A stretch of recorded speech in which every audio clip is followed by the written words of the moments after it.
Friends, welcome back to people's academy.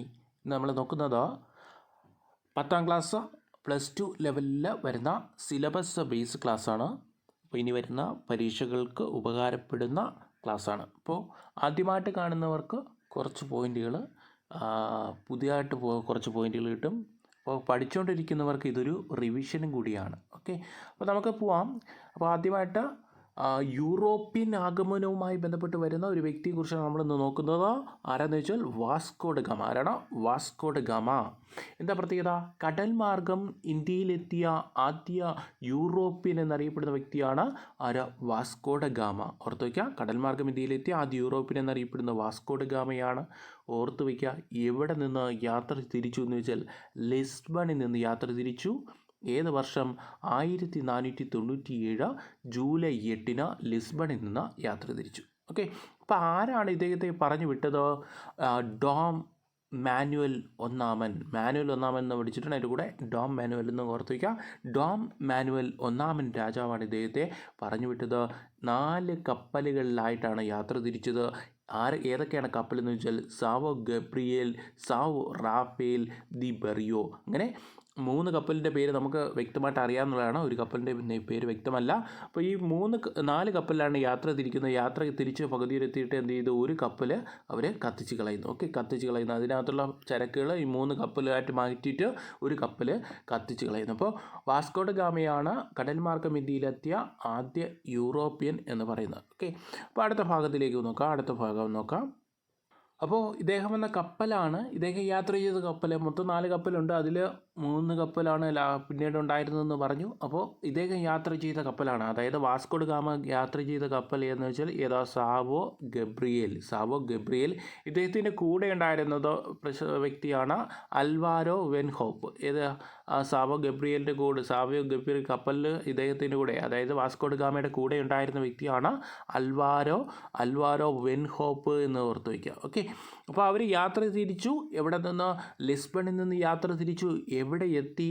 1498 May 20 ഇവിടെ കേരളത്തിലെത്തി. കേരളത്തിൽ എവിടെയാണെന്ന് ചോദിച്ചാൽ കോഴിക്കോട്, കാപ്പാട്, പന്തലായനി കൊല്ലം എന്ന സ്ഥലത്ത്. ഓക്കെ, കോഴിക്കോട്, കാപ്പാട്, പന്തലായനി കൊല്ലം എന്ന സ്ഥലത്ത് ഇവരെത്തുന്നു. ഈ പന്തലായനി കൊല്ലത്തിന് ഈ അറിയപ്പെട്ടിരുന്ന ഇപ്പോൾ അറിയപ്പെടുന്നത് ഏത് സ്ഥലം എന്ന് വെച്ചാൽ കൊയിലാണ്ടിയാണ്. ഏതാണ്?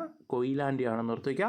ഇപ്പോൾ നിലവിൽ പഞ്ചായത്തൊക്കെ ഉണ്ട്. അപ്പോൾ ഏത് പഞ്ചായത്തും കൂടെ ഓർത്ത് വയ്ക്കുക? ചേമഞ്ചേരി പഞ്ചായത്ത്. ഈ പഞ്ചായത്ത് പഠിക്കേണ്ട കാരണം എന്ന് പറഞ്ഞാൽ മുമ്പ് ഒരു ചോദ്യത്തിൽ ഇതുമായിട്ട് ബന്ധപ്പെട്ടല്ല, വേറൊരു സ്ഥലവുമായി ബന്ധപ്പെട്ട് ചോദിച്ചപ്പോൾ പഞ്ചായത്ത് ചോദിച്ചിരുന്നു. അപ്പോൾ ഓർത്ത് വയ്ക്കുക, ചേമഞ്ചേരി പഞ്ചായത്ത്. അല്ലെങ്കിൽ നമ്മുടെ KS എക്സാം എടുത്ത് നോക്കിയാൽ തന്നെ നിങ്ങൾക്ക് മനസ്സിലാവും. ടെക്നോ പാർക്കിൻ്റെ ചോദ്യം മുമ്പ് ചോദിച്ചിരുന്ന ഇന്ത്യയിലെ ആദ്യത്തെ IT പാർക്ക് ഏത് എന്നുള്ള രീതിയിലായിരുന്നു ചോദിച്ചത്. KS വരുമ്പോൾ കുറച്ചും കൂടെ അഡ്വാൻസ്ഡ് ആണ്. എന്നാൽ അതിൽ ചോദിച്ചൊരു ചോദ്യം എന്ന് പറയുന്നത് ടെക്നോ പാർക്ക് ഏത് നാഷണൽ ഹൈവേയുടെ അടുത്താണ് സ്ഥിതി ചെയ്യുന്നത് എന്നാണ് ചോദിച്ചത്. ഏത് നാഷണൽ ഹൈവേ എന്നറിയാമോ? NH 66. കേട്ടോ, ഓർത്ത് വയ്ക്കുക. ജസ്റ്റ് അത് പറഞ്ഞപ്പോൾ പറഞ്ഞതേ ഉള്ളൂ. NH 66 ഓരത്തിലാണ് ഏത് സ്ഥിതി ടെക്നോ പാർക്ക് സ്ഥിതി ചെയ്യുന്നത് എന്ന് ഓർത്ത് വയ്ക്കുക. അപ്പം നമ്മൾ പറഞ്ഞു വന്നത് എവിടെ വന്നിറങ്ങി?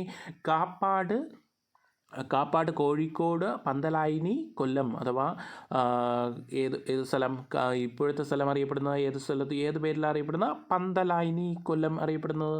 ഓർമ്മയുണ്ടോ പറഞ്ഞത്? കൊയിലാണ്ടി. ഓർത്ത് വയ്ക്കുക, കൊയിലാണ്ടി. ഓക്കെ, അപ്പോൾ അവിടെ കോഴിക്കോട് ഭരിച്ചിരുന്ന ആരെന്ന് വെച്ചാൽ സാമൂതിരി. ആരാ ഭരിച്ചിരുന്നത്? സാമൂതിരി ആയിരുന്നു. ഇവർ വന്നിറങ്ങുമ്പോൾ വാസ്കോ ഡ ഗാമ വന്നിറങ്ങുമ്പോൾ ഭരിച്ചിരുന്ന ആരെന്ന് വെച്ചാൽ സാമൂതിരിയാണെന്ന് കൂടി ഓർത്ത് വയ്ക്കുക, മറന്നു പോരുത്. ഓക്കെ, ഈ സാമൂതിരിയുടെ അടുത്ത് ഇദ്ദേഹം ചർച്ച നടത്തുന്നു. പക്ഷേ ചർച്ചകൾ വിഫലമായി പോകുന്നു. വ്യാപാരം നടത്താനുള്ള അനുമതിയൊന്നും ആര് സാമൂതിരി നൽകുന്നില്ല. അങ്ങനെ ഇദ്ദേഹം വ്യാപാരത്തിനാണ് വന്നത് എന്ന് എല്ലാവർക്കും അറിയാം. അപ്പോൾ എന്തു ചെയ്യും? ഇനി എന്തു ചെയ്യാം അല്ലെ എന്ന് ആലോചിച്ച് എന്ത് ചെയ്യുക? ഈ നമ്മുടെ വാസ്കോ ഡ ഗാമ നിൽക്കുകയാണ്. അപ്പോഴൊരു അവസരം വരുന്നു. ആ സമയത്താണ് അദ്ദേഹത്തിന് കോലത്തിരി രാജാവുമായിട്ടൊരു ക്ഷണം കിട്ടുന്നത്. കോലത്തിരി രാജാവ് കണ്ണൂരാണെന്ന് ഓർത്ത് വയ്ക്കുക. 1498 കോലത്തിരി രാജാവുമായിട്ട് വ്യാപാര കരാറിൽ ഏർപ്പെടുന്നു. ഓക്കെ, അങ്ങനെ അദ്ദേഹം വ്യാപാര കരാറൊക്കെ ഏർപ്പെട്ടു. അത് എവിടെയാണെന്നറിയാം, കണ്ണൂരാണെന്നറിയാം. അപ്പോൾ കണ്ണൂരിൽ നിന്ന് അദ്ദേഹം തിരിച്ചു പോകുന്നു. 1498 തന്നെയാണ് അദ്ദേഹം ലിസ്ബണിലേക്ക് തിരിച്ചു പോകുന്നത്. ഓക്കെ, അപ്പോൾ 1499 ലിസ്ബണിൽ തിരിച്ചെത്തുന്നു. ഏകദേശം 150 പേരുമായി യാത്ര തിരിച്ച അവർ തിരിച്ചെത്തുമ്പോൾ ഏകദേശം 54 പേര് മാത്രമായിരുന്നു ഉണ്ടായിരുന്നത്. അപ്പോൾ ഇതേ തുടർന്നാണ് ഇദ്ദേഹത്തെ ഇന്ത്യൻ മഹാസമുദ്രത്തിൻ്റെ സേനാപതി എന്ന് ആര് വിശേഷിപ്പിച്ചത്?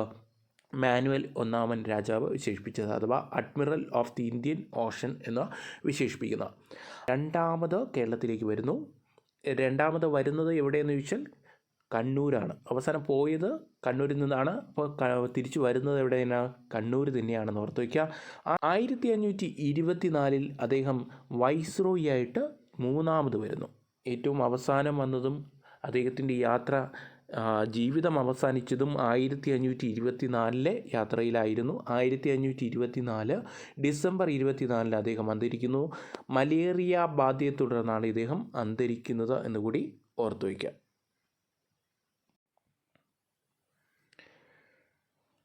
അദ്ദേഹം അന്തരിച്ചതിനെ തുടർന്ന് ഇദ്ദേഹത്തിൻ്റെ ഭൗതിക ശരീരം ആദ്യം അടക്കം ചെയ്യുന്നത് സെൻറ്റ് ഫ്രാൻസിസ് ചർച്ച്, കൊച്ചി. അപ്പോൾ കൊച്ചിയാണ് ആദ്യ തലസ്ഥാനമെന്ന് നിങ്ങൾക്ക് എല്ലാവർക്കും അറിയാം. പോർച്ചുഗീസുകാരുടെ ആദ്യ തലസ്ഥാനം കൊച്ചിയാണ്. അപ്പോൾ കൊച്ചി തന്നെയാണ്. കൊച്ചിയിലെ സെൻറ്റ് ഫ്രാൻസിസ് പള്ളിയിലാണ് ഇദ്ദേഹത്തെ ആദ്യം അടക്കം ചെയ്യുന്നത്. 1539 പോർച്ചുഗലിലേക്ക് ഇദ്ദേഹത്തിൻ്റെ മൃതശരീരം കൊണ്ടുപോവുകയാണ് ഉണ്ടായത്. അപ്പോൾ പോർച്ചുഗലിൽ എവിടെയാണ് അടക്കം ചെയ്യുന്നത് വെച്ചാൽ ജെറോമിനസ് കത്തീഡ്രൽ, ലിസ്ബണിലെ ജെറോമിനസ് കത്തീഡ്രലാണ് ഇദ്ദേഹത്തെ അടക്കം ചെയ്യുന്നത്. വാസ്കോ ഡ ഗാമ എന്ന പേരിൽ സ്ഥലമുള്ളത് എവിടെയെന്ന് വെച്ചാൽ ഗോവയിലാണ്. ഇന്ത്യയിലെ ഒരു സംസ്ഥാനമാണ് ഗോവ എന്നറിയാം. ഗോവയിലാണ് ഏറ്റവും അവസാനം വരെ പോർച്ചുഗീസുകാർ ഭരണം നടത്തി. ഏറ്റവും അവസാനം ഇന്ത്യയിൽ നിന്ന് പോയ യൂറോപ്യൻ ശക്തി എന്നറിയപ്പെടുന്ന പോർച്ചുഗീസുകാരാണ്. പോർച്ചുഗീസുകാർ അവസാനമായി പോകുന്നത് ഗോവയിൽ നിന്നാണ്. ആദ്യ തലസ്ഥാനം എന്ന് വെച്ചാൽ കൊച്ചിയും അതുപോലെ തന്നെ പിൽക്കാല തലസ്ഥാനമാണ് ഗോവ എന്ന് പറയുന്നത്. ഇപ്പോൾ യൂറോപ്യൻ ആഗമനവുമായി ബന്ധപ്പെട്ട യൂറോപ്യൻ സംസ്കാരവുമായി ബന്ധപ്പെട്ട് നമ്മൾ ഫുള്ള് പഠിക്കുമ്പോൾ എല്ലാ വിശദമായ പോയിന്റുകളും ഇതിനകത്ത് ഉൾപ്പെടുത്തും. അപ്പോൾ ഗോവ പിടിച്ചെടുത്തതും അതുപോലെ തന്നെ ഗോവയെ പോർച്ചുഗീസുകാരിൽ നിന്ന് മോചിപ്പിച്ച നടപടിയും എല്ലാം വ്യക്തമായിട്ട് അതിൽ നിന്ന് നമുക്ക് മനസ്സിലാക്കാം. ഇപ്പോൾ ഇത് വാസ്കോ ഡ ഗാമ പറയുന്നതുകൊണ്ട് വാസ്കോ ഡ ഗാമയുമായി ബന്ധപ്പെട്ട പോയിന്റുകൾ മാത്രമാണ് കണക്ട് ചെയ്ത് പറഞ്ഞു പോകുന്നത്. അപ്പോൾ വാസ്കോ ഡ ഗാമ സെൻട്രൽ സ്ഥിതി ചെയ്യുന്നത് എവിടെയെന്ന് വെച്ചാൽ ലിസ്ബൺ എന്ന് ഓർത്ത് വയ്ക്കാം. ഏഷ്യയുടെ ചരിത്രത്തിലെ വാസ്കോ ഡ ഗാമ യുഗം എന്ന് വിശേഷിപ്പിച്ചതായിരുന്നു വെച്ചാൽ സർദാർ കെ എം പണിക്കർ, ചരിത്രകാരനായ സർദാർ കെ എം പണിക്കർ എന്നുകൂടി ഓർത്ത് വയ്ക്കുക. ഓക്കെ, ഇനി നിങ്ങൾ ചെയ്യേണ്ട ഇത്ര മാത്രം. നിങ്ങൾക്ക് ഏതൊക്കെ ഭാഗമാണ് ക്ലാസ്സായിട്ട് വേണ്ടത് എന്ന് കമൻറ്റ് ചെയ്യുക. ഏതൊക്കെ പോയിൻ്റ് നിങ്ങൾക്ക് എക്സ്ട്രാ ആയിട്ട് ഇൻക്ലൂഡ് ചെയ്യണമെന്ന് പറയുക. എന്തൊക്കെ മാറ്റങ്ങൾ വരുത്തണമെന്ന് പറയുക. ഇതെല്ലാം അഭിപ്രായങ്ങളും നിങ്ങൾ കമൻറ്റ് ചെയ്യുക. നിങ്ങളുടെ വാട്സപ്പ് ഗ്രൂപ്പിൽ ജോയിൻ ചെയ്യാൻ ഇതിൽ പിൻ ചെയ്തേക്കുന്ന കമൻറ്റിൽ ഫസ്റ്റ് കമൻറ്റായിട്ട് പിൻ ചെയ്തേക്കുന്ന വാട്സപ്പ് ഗ്രൂപ്പിലേക്ക് ജോയിൻ ചെയ്യാം. അപ്പോൾ അതുവഴി നിങ്ങൾക്ക് പോയിന്റുകൾ കിട്ടും, അല്ലെങ്കിൽ ഇതിൻ്റെ ക്ലാസ്സിൻ്റെ ലിങ്കുകൾ കിട്ടും.